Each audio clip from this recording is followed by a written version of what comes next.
Hello to you la team, comment ça va? Dans la vidéo d'aujourd'hui, on s'occupe du plus gros problème de Wendy,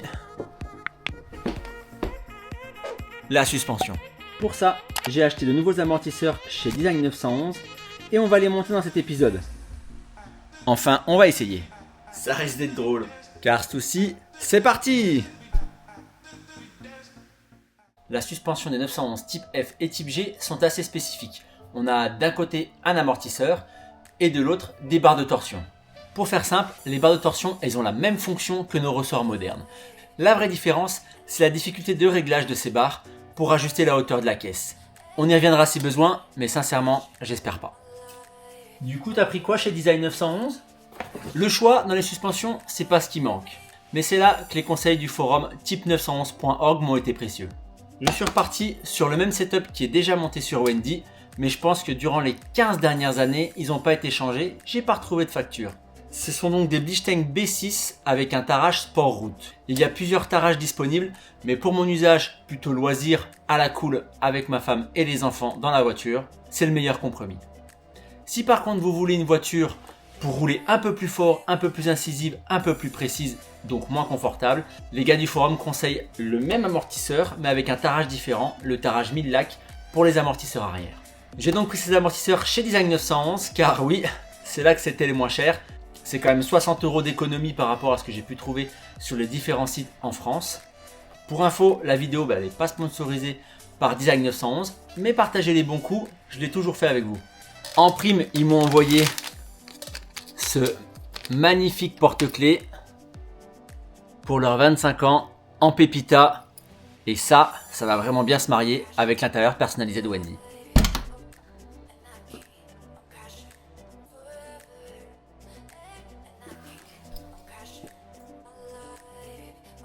C'est pas mal quand même, hein.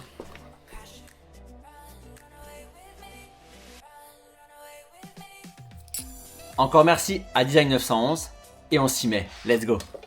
Avant d'utiliser la clé à choc, j'ai pris le soin de débloquer les écrous à la main. Pour info, côté conducteur, nous avions remarqué avec Thomas que 2 goujons étaient capricieux. Faute certainement à un serrage en mode vraiment bourrin au pistolet pneumatique par le passé. J'ai prévu de les changer avant l'été, tout comme les disques arrière et les plaquettes. Bref, espérons que ça tienne le coup jusque là.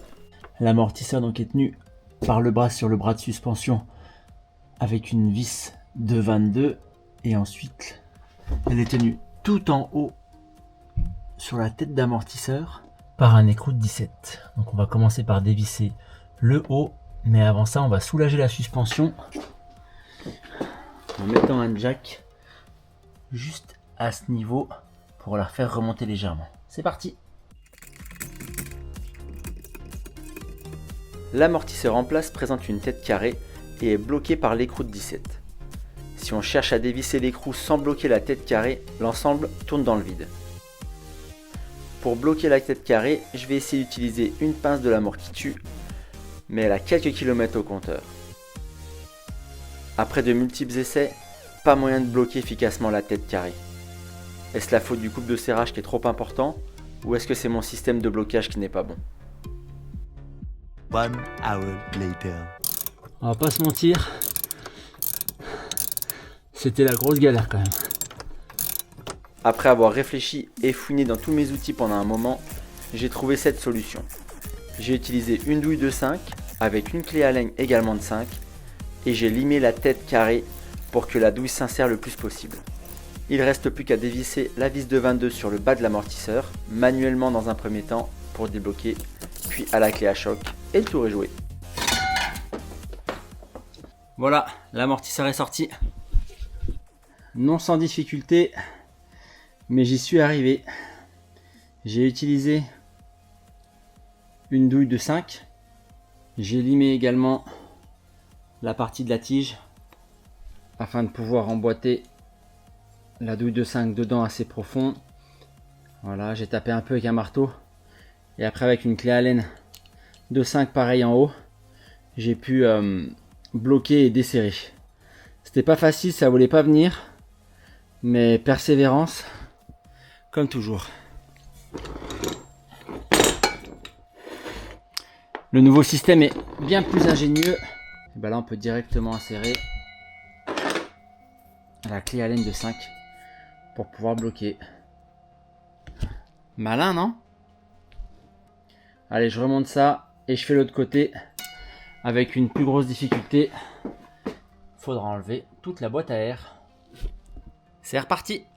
Pour le remontage, on procède de la même manière. J'enlève l'écrou, la platine ou la rondelle, le caoutchouc supérieur et on va venir mettre l'amortisseur dans ce sens-là.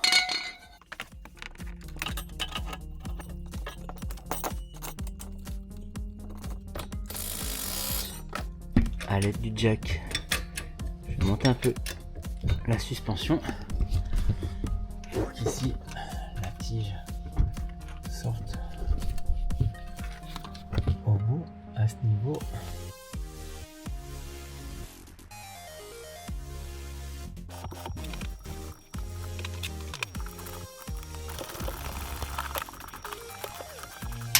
Ici il me faut 125. 125. Maintenant, il va falloir démonter toute la boîte à air. Ici, il y a quelques vis à certains endroits. J'avais déjà fait une vidéo là-dessus. Donc je vous la mets en lien juste en haut. A few moments later. Voilà, une fois qu'on a enlevé la boîte à air, ce qu'on obtient. Et on va faire la même chose ici. Maintenant qu'on a la bonne méthode. 1 hour later. Et voilà, c'est terminé pour le montage. Donc il me faudra juste remettre la boîte à air. Donc là on a bien les suspensions neuves de ce côté. Et de l'autre. Serré au couple. Donc en bas je le rappelle 125 Newton. Et en haut là-bas c'est 20 Nm. Il ne reste plus qu'à remonter les roues de chaque côté. La hauteur que j'avais de ce côté, c'était entre 59,5 et 60. Donc entre le sol et le début de l'aile, à ce niveau-là. Et de ce côté-là, j'avais donc 61,5. Donc il y avait un bel écart entre les deux côtés. Donc voilà. Après, il faudra voir s'il ne faut pas que je joue sur les plaques ici pour la hauteur. Et si ça va pas, bah, il faudra décanter.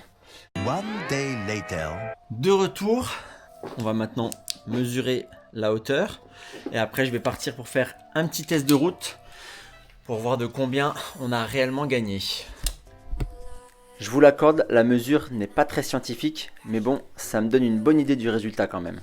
Donc là, je suis à 63, donc j'ai gagné 3 cm côté conducteur et maintenant côté passager, je crois qu'on est un petit delta comme il y avait d'origine. Et là, je suis environ à 64. Donc j'ai 1 cm entre le côté droit et le côté gauche. Donc il faudra affiner un petit peu par la suite. Mais on a gagné 3 cm et ça c'est cool. Allez, je vais faire un petit test de route. Je reviens ensuite, on mesure et on croise les doigts pour que ça soit bon. Parce que le but, c'est quand même de monter ces jantes là. Allez, je vous retrouve très vite. 1 eternity later. Quel plaisir de pouvoir rouler avec la belle Wendy dans ce beau temps. Quel plaisir de l'entendre chanter avec le 3.2 et la combinaison de ce silencieux de 997 GT3. Un vrai régal. Bref, j'ai fait environ une vingtaine de kilomètres avec la belle Wendy en m'arrêtant 2 fois sur des zones bien plates afin de pouvoir contrôler la hauteur si c'était pas trop descendu. Le bilan est plutôt positif, entre 3 et 5 mm mesuré à droite et à gauche, donc en moins par rapport au moment où j'ai soulevé la voiture et que j'ai changé les amortisseurs. Donc c'est bon pour moi, je suis super content. On retrouve par contre toujours le petit delta à droite et à gauche. Ça veut dire qu'on peut mettre les nouvelles jantes? Enfin? Ouais Guy, c'est ça, c'est bien l'idée. Donc on va d'abord s'occuper du côté droit parce que la hauteur est bonne à ce niveau. C'est le côté gauche qui est un peu bas, donc on pourra rectifier la hauteur en modifiant, je ne sais pas si vous vous souvenez au début de la vidéo, j'avais montré donc les épées d'essieu ou les platines de ressort ou plaques de ressort ou spring plate en anglais.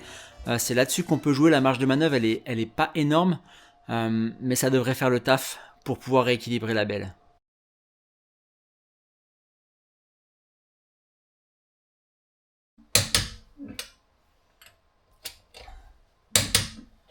Et voilà, pour ce côté, c'est terminé. On passe à gauche. Mais à chaque fois, mais pourquoi il faut toujours qu'une merde elle arrive? Sérieux, ça commence à me gaver. 1 hour later. Bon bah voilà, il y a toujours une merde qui doit arriver de toute façon dans ce projet, j'ai l'impression. Le fameux un pas en avant, 2, 3, je sais même plus combien de pas en arrière. C'est quand même la misère, je sais vraiment pas comment je vais y arriver. Le goujon il est coincé, l'écrou aussi. Le goujon bouge d'avant en arrière, donc je sais pas derrière au niveau du moyeu comment c'est. La seule idée qui me vient en tête, c'est passer une lime à métaux derrière. C'est le seul truc que je vois à peu près flexible avec la longueur. Mais bon, je crois que le goujon il fait plus d'1,5 cm d'épaisseur.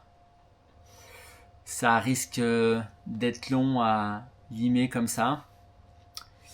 Mais bon, ouais. Bah, j'ai un peu de temps pour réfléchir quand même dans la semaine. Puis voilà. Voilà. Ça risque d'être long et chiant, hein. J'aimerais pas être à ta place. Ouais, c'est exactement ça. Une fois que je réussis à l'extraire, je verrai bien ce qui est cassé en démontant. Pour ça, faut démonter le disque, faut enlever l'étrier de frein.